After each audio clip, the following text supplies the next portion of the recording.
Hello everyone. जय हिंद। कैसे हैं आप सब? आशा और विश्वास है कि आप सब अच्छे ही होंगे। आपने देखा होगा कि पिछले कुछ दिनों से मेरा वीडियो अपलोड नहीं हो रहा था। इसकी वजह है कि मैं अपने होम टाउन चला गया था, तो इस वजह से वीडियो अपलोड करने में दिक्कत आ रही थी थोड़ी। तो अब से रेगुलर होगा। आज इस वीडियो में हम एडुटेरिया 7500 प्रैक्टिस सेट की सेट नंबर 26 का डिस्कशन करेंगे। इससे पहले के वीडियो में मैंने 1 से लेकर 25 तक के सेट का वीडियो का डिस्कशन करा दिया था। अगर आप सब ने उस वीडियो को नहीं देखा है तो प्लीज़ उस वीडियो को देख लीजिए। फ्रेंड्स, अगर आप मेरे चैनल पर नए हैं तो प्लीज़ मेरे चैनल को सब्सक्राइब कर दीजिए और चैनल पे बने रहिए। ठीक है, तो फिर स्टार्ट करते हैं। Practice set 26। पहला क्वेश्चन देखेंगे। किसी वस्तु के प्रकाश के गुजरने की घटना क्या कहलाती है? किसी वस्तु से प्रकाश के गुजरने की घटना क्या कहलाती है? तो ये कहलाती है अपवर्तन। क्या? अपवर्तन कहलाती है। किसी वस्तु से प्रकाश के गुजरने की घटना अपवर्तन कहलाती है। नेक्स्ट देखेंगे, फ्यूज तार का विशिष्ट प्रतिरोध कैसा होता है? फ्यूज तार जो है इसका विशिष्ट प्रतिरोध कैसा होता है? तो इसका राइट ऑप्शन होता है ऑप्शन डी, उच्च होता है। फ्यूज तार का जो प्रतिरोध होता है उच्च होता है और गलनांक जो होता है वो निम्न होता है। और फ्यूज तार बनता किसका है? शीशा और टीन के मिश्रण का बना होता है फ्यूज तार। नेक्स्ट देखेंगे, निम्नलिखित में से किसकी भिन्नता के कारण संपीड़न और विरलन उत्पन्न होती है? किसकी भिन्नता के कारण संपीड़न और विरलन उत्पन्न होती है? तो इसका राइट ऑप्शन हो जाएगा ऑप्शन बी, हवा के दबाव के कारण। हवा के दबाव के कारण संपीड़न और विरलन उत्पन्न होती है। नेक्स्ट देखेंगे,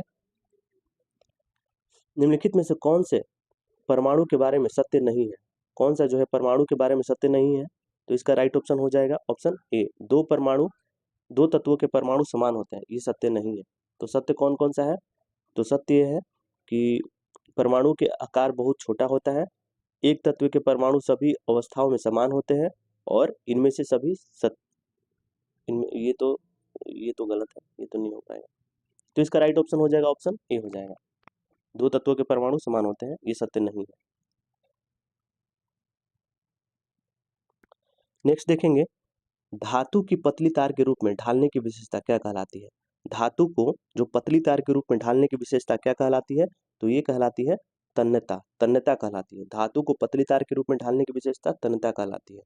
नेक्स्ट देखेंगे, निम्नलिखित में से कौन सा क्षारीय विलयन नहीं है? कौन सा जो है क्षारीय विलयन नहीं है?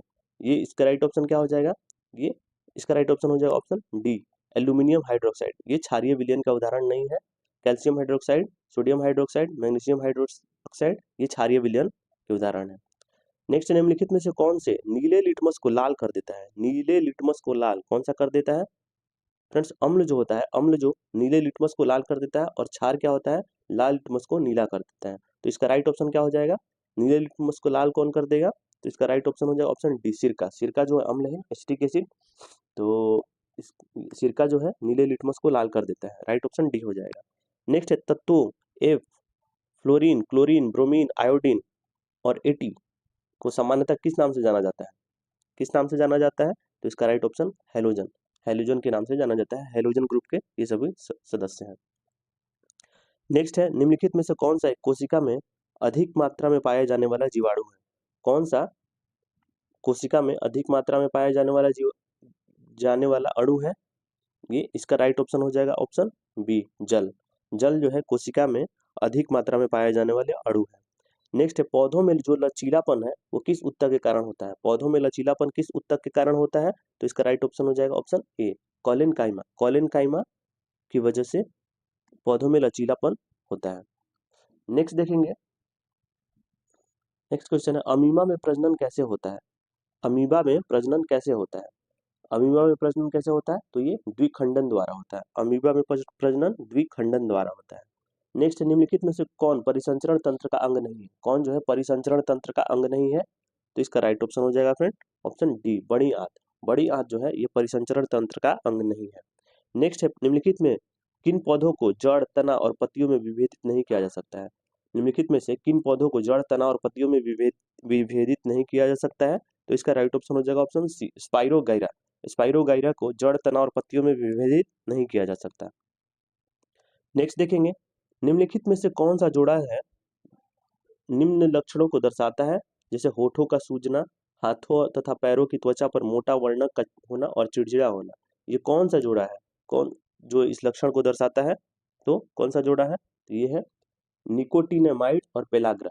निकोटिनामाइड और पेलाग्रा, इसकी वजह से होठों का सूजन, हाथों तथा पैरों की त्वचा का पर मोटा वर्णक का होना और चिड़चिड़ा होना, ये इसके लक्षणों को दर्शाता है, निकोटिनामाइड और पेलाग्रा। नेक्स्ट देखेंगे, किसी व्यक्ति के पाचन तंत्र की जांच करने के लिए किस यंत्र का प्रयोग किया जाता है। तो पाचन तंत्र की जांच करने के लिए किस यंत्र का प्रयोग किया जाता है, तो एंडोस्कोप का यूज किया जाता है, एंडोस्कोप।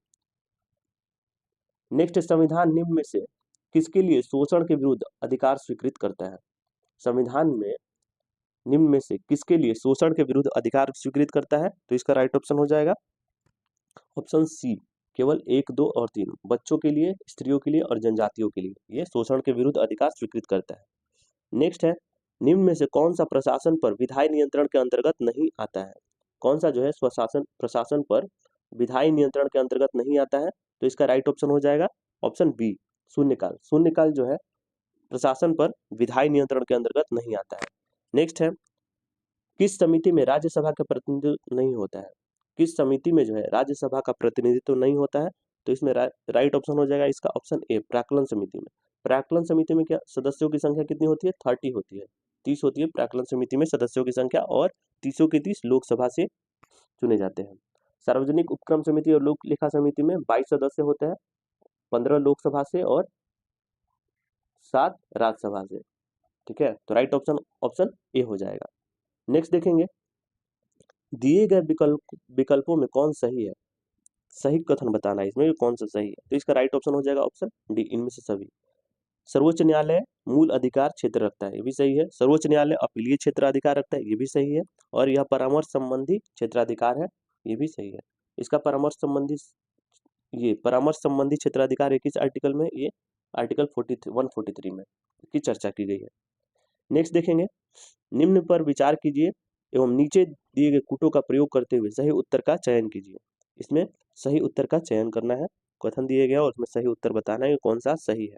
तो इसका राइट ऑप्शन हो जाएगा ऑप्शन बी, केवल 1, 3 और 4 ये सही है, बाकी गलत है। तो सही देख लेंगे क्या है, राज्यपाल अपना पद ग्रहण करने से पूर्व शपथ लेगा या प्रतिज्ञान करेगा, ये सही है। ठीक है, राज्यपाल उच्च न्यायालय के मुख्य न्यायमूर्ति या उसके अनुपस्थिति में ज्येष्ठ न्यायाधीश के समक्ष शपथ का प्रतिज्ञान करेगा, ये भी सही है। शपथ या प्रतिज्ञान की प्रक्रिया भारतीय संविधान के अनुच्छेद 159 में दी गई है, ये भी सही है। ठीक है, राइट ऑप्शन हो जाएगा इसका ऑप्शन बी। नेक्स्ट है, भारत के प्रत्येक नागरिक का कर्तव्य होगा कि प्राकृतिक पर्यावरण का संरक्षण एवं उसका संवर्धन करे, यह किस अनुच्छेद में शामिल है। इंपॉर्टेंट क्वेश्चन है, मार्क कर लीजिए कि भारत के प्रत्येक नागरिक का कर्तव्य होगा कि प्राकृतिक पर्यावरण का संरक्षण एवं उसका संवर्धन करे, यह किस अनुच्छेद में शामिल है, तो इसका राइट ऑप्शन हो जाएगा ऑप्शन बी हो जाएगा, अनुच्छेद 48 का क में शामिल है। ठीक है, अनुच्छेद 21 में क्या है, इसमें प्राण एवं दैहिक स्वतंत्रता की बात कही गई है। ठीक है, आर्टिकल 21 में। और आर्टिकल 56 में क्या कहा गया है, ये राष्ट्रपति के कार्यकाल से संबंधित है, कार्यकाल राष्ट्रपति के कार्यकाल के संबंधित है आर्टिकल 56। और 51 के क में क्या कहा गया है, 51 का क जो है ये फंडामेंटल ड्यूटीज इसमें उल्लेखित है, फंडामेंटल ड्यूटीज मौलिक कर्तव्य। मौलिक कर्तव्य संविधान में जोड़ा गया है, संविधान के 42वें संविधान संशोधन 1976 में सरदार स्वर्ण सिंह की समिति की सिफारिश पर। ठीक है, तो ये इस क्वेश्चन से रिलेटेड फैक्ट्स है। नेक्स्ट देखेंगे, भारत में नियंत्रक महालेखा परीक्षक पद को कब सरकारी नियंत्रण से वैधानिक दर्जा दिया गया है। भारत में नियंत्रक महालेखा परीक्षक पद को कब सरकारी नियंत्रण से मुक्त कर वैधानिक दर्जा दिया गया है, तो इसका राइट ऑप्शन क्या हो जाएगा, इसका राइट ऑप्शन हो जाएगा ऑप्शन बी, भारत सरकार अधिनियम 1919 द्वारा। भारत सरकार 1919 अधिनियम द्वारा भारत में नियंत्रक महालेखा परीक्षक पद को सरकारी नियंत्रण से मुक्त कर वैधानिक दर्जा दिया गया है, राइट ऑप्शन बी हो जाएगा। नेक्स्ट देखेंगे, सूची 1 को सूची 2 से सुमेलित कीजिए और सूचियों के नीचे दिए गए कूट का प्रयोग करके सही उत्तर का चयन कीजिए। इसमें जलप्रपात है और किस राज्य में है ये बताना है, जलप्रपात और किस राज्य में है ये बताना है। तो इसका देखेंगे कौन से किस राज्य में है, तो दूधसागर जो है ये गोवा में है, दूधसागर गोवा में है। बरकाना किस में है, बरकाना जो कर्नाटक में है। दुदुमा किस में है, दुदुमा उड़ीसा में है। और किलियूर तमिलनाडु में है। तो इसका राइट ऑप्शन हो जाएगा ऑप्शन बी हो जाएगा, 4321। ठीक है, नेक्स्ट देखेंगे, वात दिग्दर्शी का कार्य क्या है। वात दिग्दर्शी जो है इसका कार्य क्या है? तो इसका राइट ऑप्शन हो जाएगा वात दिग्दर्शी का कार्य वायु की दिशा को दर्शाना। वायु की दिशा को दर्शाना वात दिग्दर्शी का कार्य है। वायु दाब को मापना, ये बैरोमीटर का काम है। बैरोमीटर से वायु दाब को मापा जाता है, बैरोमीटर। ठीक है, और वर्षा की मात्रा किससे मापी जाती है? तो रेन गेज से। रेन गेज से वर्षा की मात्रा को मापा जाता है, रेन गेज। नेक्स्ट देखेंगे, सूची 1 को सूची 2 के साथ सुमेलित कीजिए और सूचियों के नीचे दिए गए गुण का प्रयोग करके सही उत्तर चुनिए। ठीक है, इसमें भौगोलिक लक्षण है और भौगोलिक प्रक्रिया का प्रकार है। ये भौगोलिक लक्षण और प्रकार है, ये किससे उत्पन्न होता है, किसमें होता है, निहित होता है, ये बताना है। तो इसका राइट ऑप्शन हो जाएगा ऑप्शन, देखेंगे कौन कौन सा है। सर्क, सर्क किसमें होता है? सर्क होता है ये हिमनद के अपर्दनी लक्षण। सर्क होता है, क्या होता है? ये हिमनद के अपर्दनी लक्षण होता है। यारडांग, यारडांग क्या होता है? वायु का अपर्दनी लक्षण होता है यारडांग। और बरखान क्या होता है? बरखान जो होता है ये वायु के निक्षेपण लक्षण होता है बरखान। और ड्रमलिन क्या होता है? ड्रमलिन जो होता है हिमनद का निक्षेपण लक्षण इसका होता है। जिसका राइट ऑप्शन हो जाएगा ऑप्शन 4132। 4132 हो जाएगा राइट ऑप्शन। ऑप्शन ए हो जाएगा, फिर ऑप्शन ए हो जाएगा 4132। नेक्स्ट देखेंगे, नेक्स्ट है प्रति चक्रवात की विशेषता होती है। प्रति चक्रवात की क्या विशेषता होती है? तो इसमें क्या बता देखेंगे, तो स्वच्छ आसमान होता है। प्रति चक्रवात में क्या होता है? स्वच्छ आसमान होता है, स्वच्छ आसमान। नेक्स्ट देखेंगे, निम्नलिखित नदियों में से कौन एक पंचनद जो है इसमें सम्मिलित नहीं है? पंचनद में सम्मिलित कौन सी नदी नहीं है, ये बताना है। तो इसका राइट ऑप्शन हो जाएगा option B. Option B Sindhu. Sindhu Panchnad में सम्मिलित नहीं है। तो पंचनद में सम्मिलित नदी कौन कौन सी है? झेलम है, सतलज है, व्यास है, रावी है और चिनाब है। रावी और चिनाब है, ये 5 नदियां हैं जो पंचनद में सम्मिलित है। नेक्स्ट देखें, निम्नलिखित स्थानों में से कौन सा एक लौह अयस्क खनन क्षेत्र नहीं है? कौन सा है लौह अयस्क खनन क्षेत्र नहीं है? तो इसका राइट ऑप्शन हो जाएगा फ्रेंड ऑप्शन ए मलाज खंड। मलाज खंड जो है ये लौह अयस्क खनन क्षेत्र नहीं है। बाकी बैलाडीला, मयूरभंज, अनंतपुर, यहाँ ये सारे लौह अयस्क खनन क्षेत्र है। नेक्स्ट देखेंगे, सैंधव सभ्यता के प्रमुख स्थल आलमगीरपुर किस नदी के किनारे स्थित है? आलमगीरपुर किस नदी के किनारे स्थित है? तो ये आलमगीरपुर है हिंडन नदी के किनारे। आलमगीरपुर कहाँ है? ये हिंडन नदी के किनारे स्थित है। भोगवा, भोगवा नदी के किनारे लोथल स्थित है। लोथल, लोथल जो है ये भोगवा नदी के किनारे है। लोथल भोगवा नदी के किनारे। घग्गर, घग्गर किनारे कौन है? कालीबंगा और राखीगढ़ी घग्गर के किनारे है। रावी के किनारे कौन सा है? हड़प्पा। हड़प्पा जो है रावी के किनारे। और मोहनजोदड़ो सिंधु, मोहनजोदड़ो सिंधु के नदी के किनारे। तो इसका राइट ऑप्शन हो जाएगा फ्रेंड ऑप्शन बी हो जाएगा। नेक्स्ट देखेंगे, किस ब्राह्मण में गंधार, पंचाल आदि के राजाओं का उल्लेख मिलता है? किस ब्राह्मण में गंधार, पंचाल आदि के राजाओं का उल्लेख मिलता है? तो इसका राइट ऑप्शन हो जाएगा ऑप्शन सी सतपथ। सतपथ ब्राह्मण में गंधार, पंचाल आदि राजाओं का उल्लेख मिलता है। राइट ऑप्शन सी हो जाएगा। नेक्स्ट है देवपाड़ा अभिलेख का संबंध किस शासक से है? देवपाड़ा अभिलेख का संबंध किस शासक से है? तो ये विजय सेन, बंगाल शासक थे विजय सेन, ये इनका संबंध है देवपाड़ा अभिलेख से संबंधित है। स्कंदगुप्त, स्कंदगुप्त का संबंध किस अभिलेख से है? तो भीतरी स्तंभ, भीतरी स्तंभ से स्तंभगुप्त का संबंधित है। और बलश्री, गौतमी बलश्री, ये नासिक अभिलेख से संबंधित है। नासिक अभिलेख, गौतमी बलश्री नासिक अभिलेख से संबंधित है। नेक्स्ट देखेंगे, किसने वेद मार्ग प्रतिष्ठापक की उपाधि धारण की? वेद मार्ग प्रतिष्ठापक की उपाधि धारण किसने की? तो इसका राइट ऑप्शन हो जाएगा फ्रेंड ऑप्शन ए बुक्का प्रथम। बुक्का प्रथम ने वेद मार्ग प्रतिष्ठापक की उपाधि धारण की थी। फ्रेंड बुक्का प्रथम ये संगम वंश के संस्थापक थे, हरिहर एवं बुक्का। 1336 ईस्वी में, 1336 ईस्वी में ये संगम वंश की स्थापना की गई थी।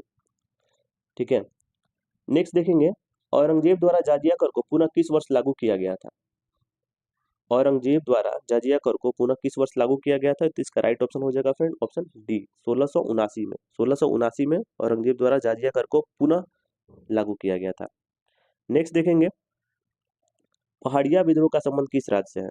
पहाड़िया विद्रोह का संबंध किस राज्य से है? तो इसका राइट ऑप्शन हो जाएगा ऑप्शन ए हो जाएगा ऑप्शन ए बिहार एवं झारखंड। पहाड़िया विद्रोह का संबंध बिहार एवं झारखंड से संबंधित है।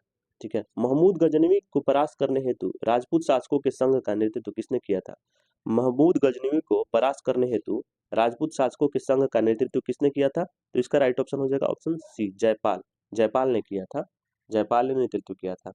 नेक्स्ट देखेंगे, निम्नलिखित में से कौन सा एक फतेहपुर सीकरी में स्थित नहीं है? कौन सा बताना है कि फतेहपुर सीकरी में स्थित नहीं है? तो इसका राइट ऑप्शन हो जाएगा ऑप्शन बी, मोती मस्जिद। मोती मस्जिद ये फतेहपुर सीकरी में उपस्थित नहीं है। ठीक है, बाकी पंचमहल, सलीम चिश्ती का मकबरा और मरियम पैलेस ये फतेहपुर सीकरी में स्थित है। नेक्स्ट देखेंगे, मॉन्टेस्क्यू के संबंध में निम्नलिखित कथनों पर विचार करें। मॉन्टेस्क्यू के संबंध में निम्नलिखित कथनों पर विचार करना है और बताना है कौन सा कथन सत्य है, सत्य कथन का चयन करना है इसमें। तो इसने the spirit of the laws नामक पुस्तक की स्थापना की, ये सही है, और इस पुस्तक में सत्ता के शक्ति के विभाजन की बात लिखी गई है, ये भी सही है फ्रेंड। तो इसका राइट ऑप्शन हो जाएगा ऑप्शन सी, 1 और 2 दोनों सही हो जाएगा, राइट ऑप्शन सी हो जाएगा। नेक्स्ट देखेंगे, निम्नलिखित घटनाओं के कालानुक्रम के अनुसार बढ़ते हुए सही क्रम में व्यवस्थित करें, मतलब बताना है कि कौन कौन से कब कब हुए थे। तो वास्को डी गामा दूसरी बार भारत कब आया था? तो ये फ्रेंड्स 1502 या 3 में आया था।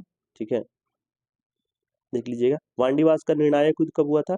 वांडीवास ये 1760 में हुआ था, अंग्रेजों और फ्रांसीसियों के बीच। ईस्ट इंडिया कंपनी की स्थापना हुई थी 1600 ईस्वी में, और बेदरा का युद्ध हुआ था 1759 ईस्वी में, 1759 ईस्वी में हुआ था। तो इसका राइट ऑप्शन हो जाएगा फ्रेंड, इसका राइट ऑप्शन हो जाएगा, सबसे पहले कौन हुआ था? ये सी हो जाएगा, 1342, 1342 राइट ऑप्शन सी हो जाएगा। नेक्स्ट देखेंगे, निम्न में से किस क्षेत्र में अस्थायी बंदोबस्त की प्रथा प्रचलित नहीं थी? किस क्षेत्र में अस्थायी बंदोबस्त की प्रथा प्रचलित नहीं थी? तो इसका राइट ऑप्शन हो जाएगा ऑप्शन बी, पंजाब में, पंजाब में नहीं थी। नेक्स्ट है, क्रिप्स मिशन के साथ कांग्रेस के आधिकारिक वार्ताकार कौन थे? ठीक है, क्रिप्स मिशन के साथ कांग्रेस के आधिकारिक वार्ताकार कौन थे? तो कौन कौन थे? तो ये मौलाना आजाद थे और जवाहरलाल नेहरू थे।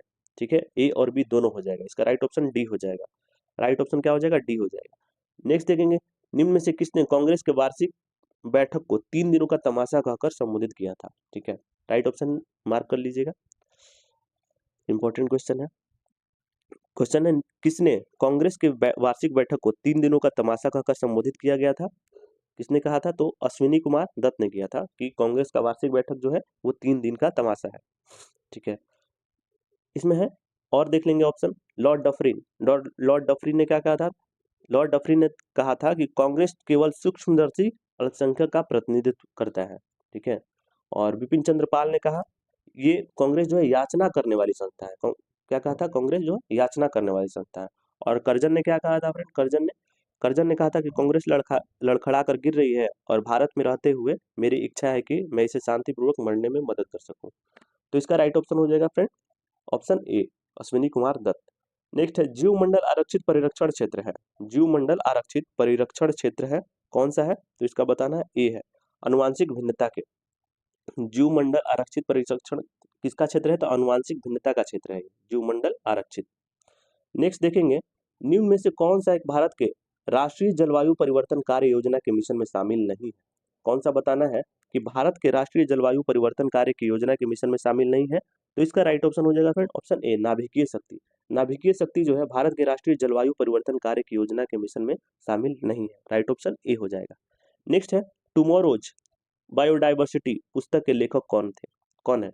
टुमारोज बायोडाइवर्सिटी पुस्तक के लेखक कौन है? तो इसका राइट ऑप्शन हो जाएगा फ्रेंड ऑप्शन सी, वंदना शिवा। वंदना शिवा जो है ये टुमारोज बायोडाइवर्सिटी पुस्तक के लेखक है। नेक्स्ट है, विश्व का प्रथम 3D प्रिंटेड रॉकेट का नाम क्या है? विश्व का प्रथम जो है 3D प्रिंटेड रॉकेट का नाम क्या है? तो इसका राइट ऑप्शन हो जाएगा ऑप्शन बी, टेरॉन 1। टेरॉन 1 जो है ये विश्व का प्रथम 3D प्रिंटेड रॉकेट है। नेक्स्ट है, ऑपरेशन गंगा, इस पुस्तक के लेखक कौन है? ऑपरेशन गंगा इस पुस्तक के लेखक कौन है? तो इसका राइट ऑप्शन हो जाएगा ऑप्शन बी, तरुण पिथोड़े। तरुण पिथोड़े जो है ये ऑपरेशन गंगा पुस्तक के लेखक है, राइट ऑप्शन हो जाएगा ऑप्शन बी। नेक्स्ट देखेंगे, छोटे व्यापारियों के लिए एक मुश्त आयकर योजना की सिफारिश किस समिति ने की थी? छोटे व्यापारियों के लिए एक मुश्त आयकर योजना की सिफारिश किस समिति ने की थी? तो इसका राइट ऑप्शन हो जाएगा ऑप्शन सी, चलैया समिति। चलैया समिति ने छोटे व्यापारियों के लिए एक मुश्त आयकर योजना की सिफारिश की थी। वांचू समिति किससे संबंधित है? ये प्रत्यक्ष कर से संबंधित है। वांचू समिति प्रत्यक्ष कर से संबंधित है। नेक्स्ट है, नगदी लेन देन सिद्धांत किसने दिया था? नगदी लेन देन का सिद्धांत किसने दिया था? तो इसका राइट ऑप्शन हो जाएगा फ्रेंड ऑप्शन बी, फिशर ने नगदी लेन देन का सिद्धांत दिया था। नेक्स्ट है, निम्न में से कौन व्यक्ति स्टील मैन ऑफ इंडिया के रूप में विख्यात थे? कौन सा जो व्यक्ति है स्टील मैन ऑफ इंडिया के रूप में विख्यात थे? तो ये राइट ऑप्शन हो जाएगा इनका जमशेदजी ईरानी। जमशेदजी ईरानी को स्टील मैन ऑफ इंडिया के रूप में विख्यात थे। नेक्स्ट है, दखलाई नृत्य किस राज्य का एक प्रसिद्ध लोक नृत्य है? दखलाई जो है किस राज्य का एक प्रसिद्ध लोक नृत्य है? तो ये उड़ीसा का है। राइट ऑप्शन ए हो जाएगा, उड़ीसा का प्रसिद्ध लोक नृत्य है। फ्रेंड्स, इस सेट में कुछ स्मरणीय तथ्य भी दिए गए हैं जो कि ये भी बहुत इंपॉर्टेंट है, इसको भी देख लेंगे हम। ठीक है, इसमें दिया गया है बिंबिसार, हर्यक वंश या बिंबिसार ऐसी कुछ दिया गया है इसमें। हाँ, बिंबिसार ने, इसमें दिया गया है बिंबिसार ने किसे हराकर अंगराज को मगध में मिलाया था? ये ब्रह्मदत्त को हराकर मगध, ये अंगराज को मगध में मिलाया था बिंबिसार ने। इसने मगध की राजधानी राजगिरी को बनाया था। मगध की राजधानी राजगिरी को बनाया था किसने? बिंबिसार ने। और बिंबिसार ने इसने क्या किया था? भगवान बुद्ध की सेवा में राजवैद्य जीवक को भेजा था। ठीक है, और बिंबिसार की हत्या उसके पुत्र अजातशत्रु ने किया था। अजातशत्रु ने किया था बिंबिसार की हत्या। नेक्स्ट है, अजातशत्रु को कुड़िक उपनाम से भी जाना जाता है। यह भी बहुत बार पूछा गया है एग्जाम में। कुड़िक, अजातशत्रु को कुड़िक उपनाम से जाना जाता था। इसने लगभग 32 वर्षों तक मगध पर शासन किया था। अजातशत्रु की हत्या उसके पुत्र उदयन ने किया था। अजातशत्रु की हत्या किसने की थी? उसके पुत्र उदयन ने। बिंबिसार की हत्या उसके पुत्र अजातशत्रु ने की और अजातशत्रु की हत्या उसके पुत्र उदयन ने किए थे। नेक्स्ट, बिंबिसार जो है बौद्ध धर्म का अनुयायी था, जबकि अजातशत्रु प्रारंभ में जैन धर्म का तथा बाद में बौद्ध धर्म का अनुयायी था। ठीक है, उसने, उदयन ने क्या किया था? पाटलिग्राम की स्थापना की थी। उदयन ने ही पाटलिग्राम की स्थापना की थी। शिशुनाग ने अपनी राजधानी पाटलिपुत्र से वैशाली स्थापित की थी। शिशुनाग ने ही सबसे पहले अपनी राजधानी पाटलिपुत्र से वैशाली स्थापित की थी। और नेक्स्ट है, कालाशोक ने अपनी राजधानी को वैशाली से पाटलिपुत्र स्थापित की। कालाशोक ने क्या किया? अपनी राजधानी को पुनः वैशाली से पाटलिपुत्र स्थापित कर दिया था। नेक्स्ट है, शिशुनाग का उत्तराधिकारी कालाशोक हुआ। शिशुनाग का उत्तराधिकारी कौन हुआ? कालाशोक हुआ। नेक्स्ट है, शिशुनाग वंश का अंतिम राजा कौन सा था? ये नंदीवर्धन था। शिशुनाग वंश का अंतिम राजा नंदीवर्धन था। और नंद वंश का संस्थापक कौन था? महापद्मनंद। महापद्मनंद जो है ये नंद वंश के संस्थापक थे। नेक्स्ट है, नंद वंश का अंतिम शासक घनानंद था। घनानंद। नंद वंश का अंतिम शासक कौन था? घनानंद। नेक्स्ट है, चंद्रगुप्त मौर्य ने घनानंद को पराजित कर मौर्य वंश की स्थापना की थी। चंद्रगुप्त मौर्य ने घनानंद को पराजित कर मौर्य वंश की स्थापना की थी। ठीक है, तो ये फ्रेंड्स कुछ इंपॉर्टेंट फैक्ट्स थे। तो चलिए, आज का सेशन यहीं पे समाप्त होता है।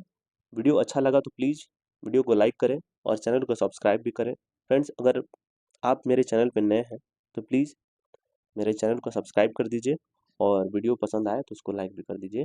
धन्यवाद।